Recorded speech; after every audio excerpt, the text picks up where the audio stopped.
ધોરણ 9 વિષય વિજ્ઞાન આપણે પ્રકરણ 5 સજીવનો પાયાનો એકમ એ પ્રકરણનો અભ્યાસ કરીશું। એ પ્રકરણમાં આપણે કોષના સંશોધનમાં વૈજ્ઞાનિકોનો ફાળો, એક કોષીય સજીવો, બહુકોષીય સજીવો, કોષીય અંગિકાઓ વગેરેનો આપણે આ પ્રકરણ 5 સજીવનો પાયાનો એકમ એમાં અભ્યાસ કરીશું। સૌપ્રથમ કોષના સંશોધન વિશે વાત કરીશું। રોબર્ટ હુકની આપણે વાત કરીએ, જેને કોષનું સંશોધન કરેલું। બુચનું ઝાડ છે એના બુચના પાતળા છેદનું અવલોકન કર્યું। રોબર્ટ હુકે જણાવ્યું કે તેમાં અનેક નાના નાના ખાનાઓ છે, જેની સંરચના આકૃતિમાં જોઈ શકો છો, મધમાખીના મધપૂડા જેવી જોવા મળે છે। વિદ્યાર્થી મિત્રો, બુચનું ઝાડ છે એની સાલમાં રોબર્ટ હુકે આ જોયું છે। તો બુચ એક પદાર્થ છે જે વૃક્ષની સાલમાંથી પ્રાપ્ત થાય છે। સને 1665માં હુકે તેમના સ્વનિર્મિત સૂક્ષ્મદર્શક યંત્રથી એનું અવલોકન કર્યું હતું। રોબર્ટ હુકે આ ખાનાઓને કોષ કયા હતા? કોષ શબ્દ કેવી રીતે ઉતરી આવ્યો? તો સેલ બરાબર કોષ, લેટિન ભાષાનો શબ્દ છે સેલ, જેનો અર્થ નાનો ઓરડો તેવો થાય છે। એટલે આ જે મધપૂડાના જે નાના ખાના હતા એના કારણે એને કોષ શબ્દ આપ્યો। સૌથી પહેલા રોબર્ટ હુકે જોયું કે સજીવોમાં ભિન્ન ભિન્ન એકમો હોય છે।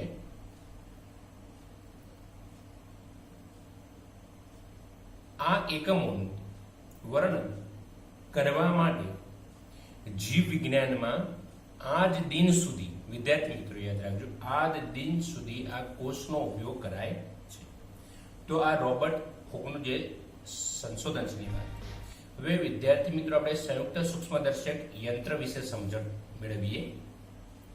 તો અહીં સંયુક્ત સૂક્ષ્મદર્શક આકૃતિમાં દર્શાવ્યું છે।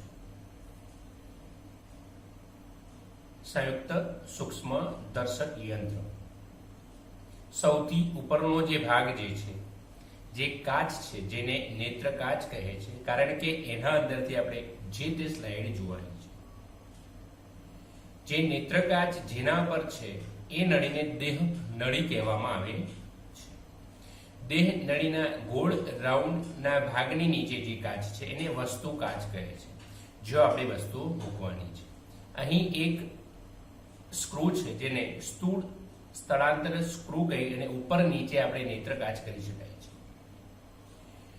નોઝ પીચ છે, અહીં બીજો સ્ક્રૂ આપણને દર્શાવ્યો છે, જે સૂક્ષ્મ સ્થળાંતર સ્ક્રૂ છે, જે વસ્તુ કાચને ઉપર નીચે કરી શકાય છે। અહીં હોલ છે, એટલે મતલબ કે છિદ્ર છે જેમાંથી પ્રકાશ આવશે ને આપણે સ્લાઇડ જોવાની છે। અહીં જે છે સ્લાઇડ મૂકવાનું સ્ટેજ છે, કાચની જે સ્લાઇડ છે મૂકવાનું સ્ટેજ છે। કાચની સ્લાઇડ આગી પાછી ન થાય એ માટેની ક્લિપ અહીંયા દર્શાવીએ છીએ। એ હેન્ડલ છે, હાથો, જે આપણે સંયુક્ત સૂક્ષ્મદર્શક યંત્રને પકડવા માટે ઉપયોગી થાય છે। નીચેનો જે ભાગ છે, સ્ટેજના નીચેનો ભાગ, એને કનિનિકાને કન્ડેન્સર કહેવામાં આવે છે। કન્ડેન્સરના નીચે જોડાણનો સોદો હોય છે। હવે જે દર્પણ જેવો કાચ છે, જેને આપણે અરીસો કહેવામાં આવે છે, જેની મદદથી આપણે પ્રકાશને સ્લાઇડ ઉપર લાવી શકીએ છીએ પરાવર્તનથી। છેલ્લે નીચે છે પાયો, જેના પર આખું સંયુક્ત સૂક્ષ્મદર્શક યંત્ર ઉભેલું છે।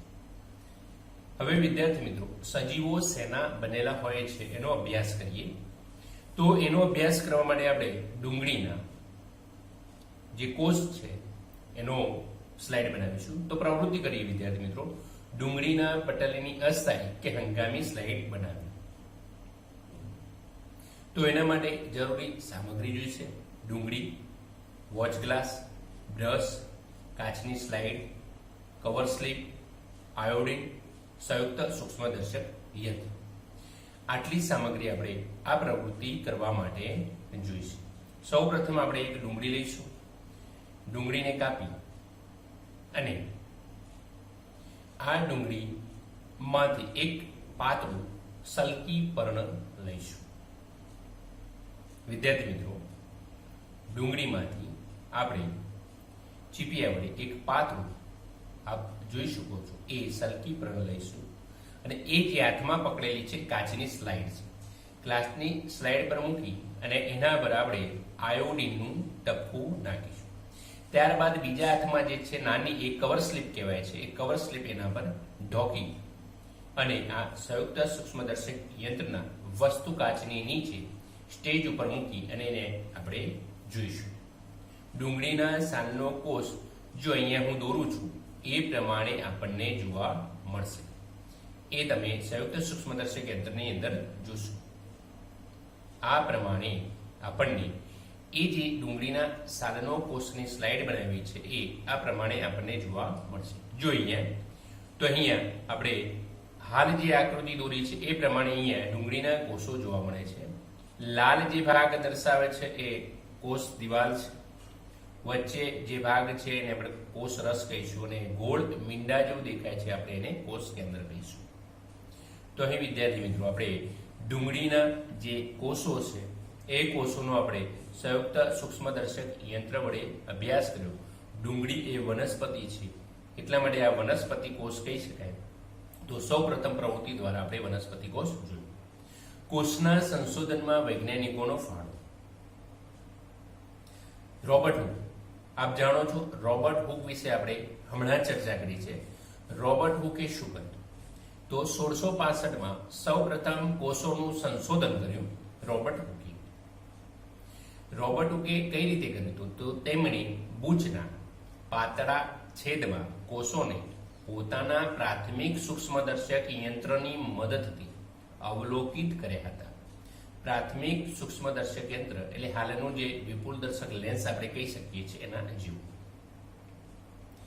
કોષના સંશોધનમાં બીજા વૈજ્ઞાનિકનો ફાળો એન્થની લ્યુવનહોકની આપણે વાત કરીએ તો એન્થની લ્યુવનહોકે 1674માં વધુ વિકસિત સૂક્ષ્મદર્શક યંત્રની મદદથી સૌ પ્રથમ વાર ખાબોચિયામાંના મુક્ત જીવી કોષોનું સંશોધન કર્યું હતું. તો લ્યુવનહોકે સૌ પ્રથમવાર એ સંશોધન કર્યું.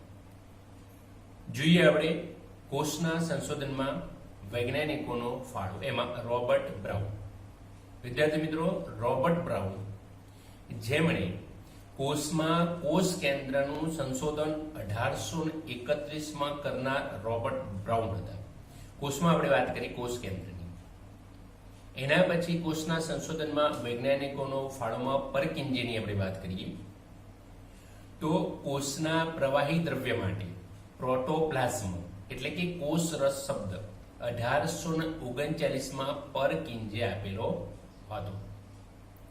તો કોષમાં રહેલા કોષ રસ શબ્દ સૌપ્રથમ પરકિંજે નામના વૈજ્ઞાનિકે આપ્યો.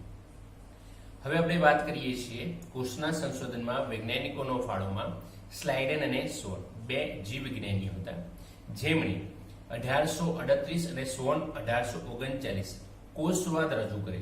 કોષવાદ શું કહેવામાં આવે છે? બધી જ વનસ્પતિઓ અને પ્રાણીઓ કોષોના બનેલા છે અને કોષ તે સજીવનો પાયાનો એકમ છે. વિદ્યાર્થી મિત્રો યાદ રાખજો, કોષ એ સજીવનો પાયાનો એકમ છે. વૈજ્ઞાનિકોનો ફાળોમાં આપણે વિર્સોવની વાત કરીશું. તો વિર્સોવ કોષવાદ પુનઃ વિસ્તૃત વિર્સોવ દ્વારા 1855માં પામ્યો.